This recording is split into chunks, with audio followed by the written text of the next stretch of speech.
Do you think they should really try to do all of this to get Jimmy Butler in that locker room with those guys? Something tells me that they should, but the pieces that they have to give up, I think Houston is far down the road, close to winning a title with the pieces that they have now. And if they got to give up 2-3 players to get Jimmy Butler, I think that's going to hurt their chemistry a little bit, especially with Jimmy demanding to be a max guy. They're going to have to pay a lot of money for Jimmy Butler. And I mean, I think he would be a great fit for them, but I think they're going to lose a lot to try to get him, and I think that's going to set them back more than put them ahead. Jimmy has only ever wanted to be the guy. Right. The last few years, he wants all the trappings that come with being the #1 star in the team, and he's going to go to Houston, and they've already got one of those guys in Harden. And then he's going to listen to Chris Paul be like, Jimmy, you need to do this. And he's going to look at him and be like, what? You want to try that again? So I don't see the fit chemistry-wise, Rach, and I don't believe that Jimmy at this point is going to go into a situation and be like, you know what, I'm okay taking a back seat to these two guys. That is not his personality.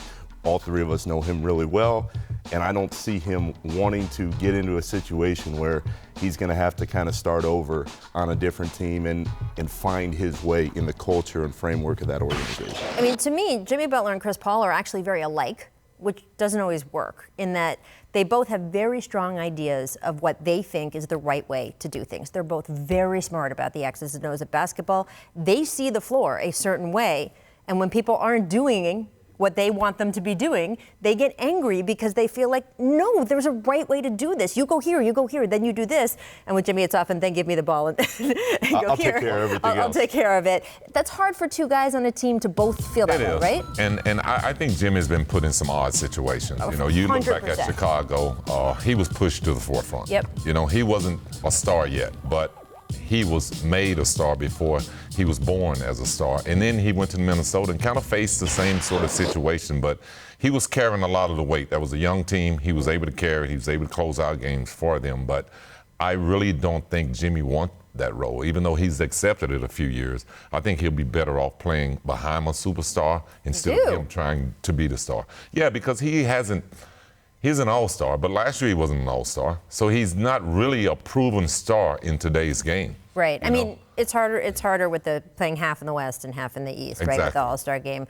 I kind of feel like the fit with Embiid, and that's why we're going to kind of get to the question of do you take Philadelphia or the field really is the best place for him, is good because they reached a point, they had friction at the beginning, Scottie, when sort of, is it my team, is it your team, what role do we have?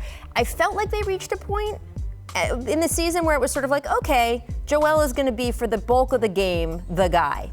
And then when it really came down to the end, Jimmy was the closer. And that was sort of a 1-2 punch they both felt comfortable with. Yeah, it was. But I think when you look at the other players on that team, Ben Simmons, Tobias Harris, those guys and Jimmy Butler, they kind of collide for the same position. And I think Jimmy kind of pulled back. At least it looked like he pulled back a little bit in the playoff because he didn't feel like that he was the man on that team. And when you got to share that spotlight, it's hard for you to stand out as a player. You got Ben Simmons handling the ball at times, and then Tobias wants to handle the ball.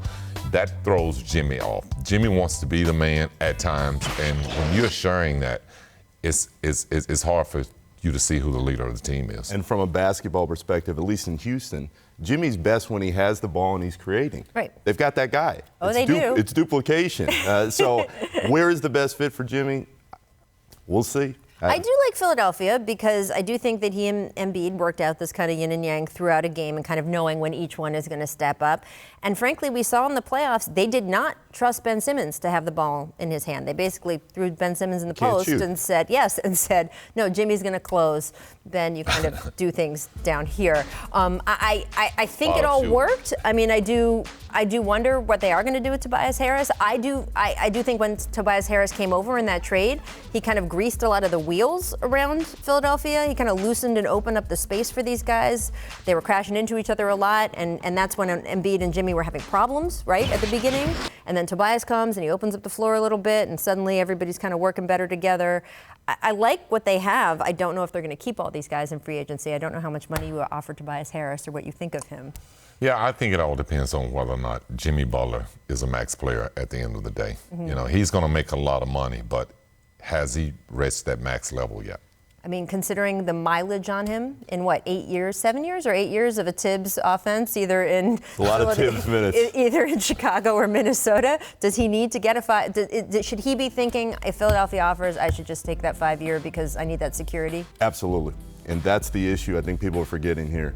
Jimmy keeps himself in incredible physical condition, but guys, after all those Tibbs minutes, all those years, I think his body's going to start breaking down a little bit. And that's why if I'm Jimmy, I'm taking the 5 year max if it's offered to me by Philly. And off the board, I may go to New York because Jimmy can be the star of the show at the Garden. He could be the guy who takes all the big shots. They may not win much. He keeps saying he wants to win, but you know what he really wants? He wants to get paid and he wants to be the star. Yeah, so if New say. York misses on everybody else, and it sure feels like they might, I'd say, hi, Jimmy. Here's Jimmy, a bunch of money. Come to the Garden. Thanks for watching ESPN on YouTube. For more sports highlights and analysis, be sure to download the ESPN app. And for live streaming sports and premium content, subscribe to ESPN+.